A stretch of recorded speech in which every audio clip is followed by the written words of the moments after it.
Hi, I'm Connor, and today I'll be talking to you about skyscrapers. So let's just say these buildings are bigger than they look. Has anyone here ever been to the Freedom Tower? Well, if you have, you probably thought it was pretty big. It would fit in right here on the scale. As you can see, the building on the far left, Kingdom Tower, is over twice the size of it. This is not completed yet, but it will be soon. So yeah, those buildings are pretty big, but how do they get so tall? I'll be talking to you about some key evolutions that allowed skyscrapers to grow ever taller. Think back before the elevator. There was a problem with skyscrapers. Skyscrapers need a lot of stairs, and be honest, who wants to climb tons of stairs? I don't. There was a simple invention, the elevator. The elevator is a simple machine pulled up by a rope.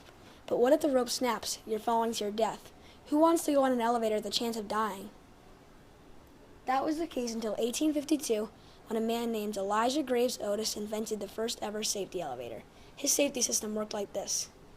When the rope snapped, a spring collapsed, forcing metal prongs into the guide rails, where metal seats lay, halting the elevator in place. This all kicked in about half a second.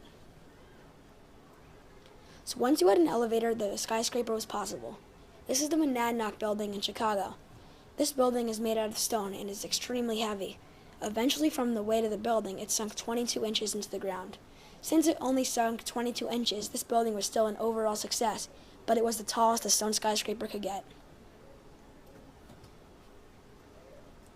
When the architect of the Monadnock was designing the Fuller Flatiron, he didn't know what material to use. But wait, doesn't it look like it's made of stone? That's actually just a small wall of stone on the outside called the curtain wall. The load-bearing part of the building is the steel on the inside. Steel beams are locked together to make a steel skeleton on the inside of the building. That gives the building strength. The stone wall on the outside is just for decoration. You needed steel to build the skyscraper.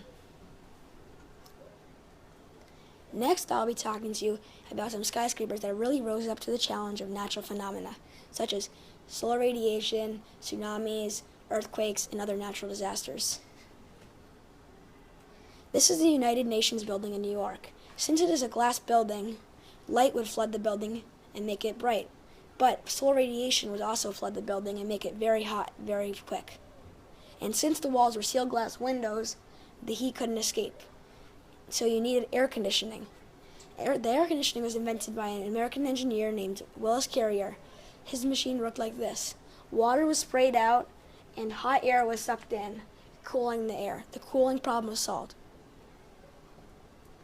The next building I'll be talking to you about is the Taipei 101 in Taiwan.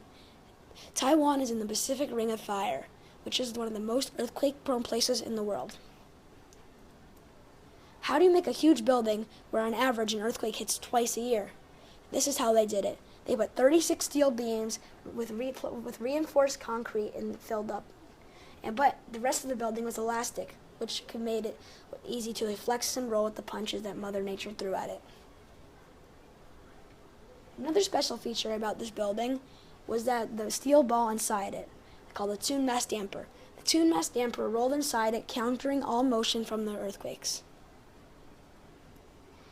Mother Nature tested this building halfway through construction. The earthquake shattered a lot of other smaller buildings, but the Taipei 101 stayed up. The next building I'll be talking to you about is the Twin Towers in New York before 9/11. The construction was taking forever on the Twin Towers, so the skyscraper had to be reinvented.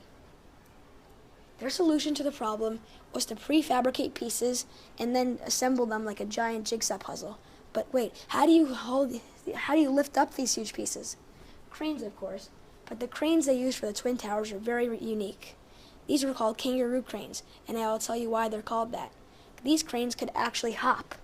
Every time 3 floors was finished, the outside of the crane would stay down, but the inside would pop up 3 floors.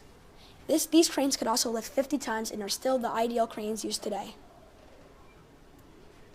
The world's currently tallest building is the Burj Khalifa. The Burj Khalifa has all these factors. You can't make a super tall skyscraper without them. The next thing I'll be talking to you about is the curtain wall. Remember what I said about the Fuller Flatiron? How they had a thin wall of stone on the outside for decoration? The shard looks like it's made of glass, but it's really made of steel on the inside, with just a thin wall of glass on the outside, making it look like it's made of glass. In my opinion, these are some buildings that have really used the curtain wall well. The Kingdom Tower, Shanghai Tower, Freedom Tower, and Burj Khalifa. To sum it all up, these factors have really contributed to the skyscraper world. Who knows how far behind we would be without them?